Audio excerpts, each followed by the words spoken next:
When it comes to negative thoughts, we think about it more, and so we process it more. And the result is that we remember the bad things in our life more. Sometimes I look back on some of the things I've done in the past and, oh my God, I cringe. God, how could I be so stupid? What was I thinking? Or I look back and I think about all of the things that I didn't do, and it makes me sad. Why didn't I do this or that? Was I being selfish or lazy? Was I afraid? But you know what? None of those answers matter. Because, the past is its own country, and you can't get a passport to return there. It's like King Arthur's Avalon or Middle Earth. It belongs to the misty vale now, and we are not welcome to visit. But how many of us refuse to accept this fact? We know that we can't go back there, and we know we can't change it.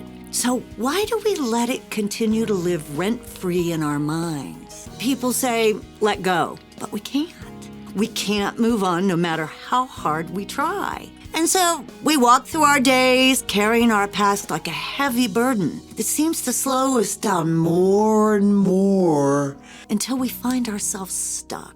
And every time we try to move on, the past frantically waves and captures our undivided attention. It's kind of like binge watching a sad story that we just can't turn off. So why is that? Well, neuroscience tells us that our brains treat positive and negative thoughts differently. So when it comes to negative thoughts, we think about it more, and so we process it more. And the result is that we remember the bad things in our life more. Like the character Alex in the movie Clockwork Orange, we just keep watching our sad memories over and over, and we can't seem to look away. So how do we change this? Well, first, remember that none of us get out of this life unscarred in some way. We've all been hurt. It's sad and also embarrassing. But the problem is that we make ourselves the protagonist of that story. And so we create villains. We blame other people instead of taking responsibility for our part in that story.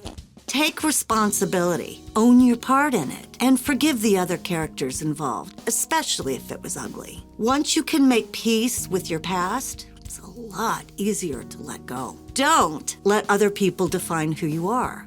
When things go wrong, blaming other people, well, that lets them define us. You can't control what other people do, but you can control how you react to things. And the opposite of that is that sometimes when things go wrong, we blame ourselves. This is often the result of not remembering that we all make mistakes, and we hold ourselves to this idea of perfectionism. So you made a mistake. Forgive yourself and learn from it, because if you do, you'll be able to move on. And, remember, your stories shape you, but they don't define you. Don't let a bad experience create who you are. Letting go of the past, well, it makes space for new things.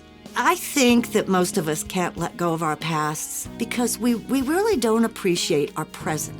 Instead of saying, it should be this way, embrace things for what they are. Look around and be grateful for all the things that are good in your life right now. I think when the past does wave its hand out of the mists of time at me, I'll wave back. And this time I'm gonna try and remember the good things as well as the bad, blow it a kiss, and then let it settle back into its own place and time.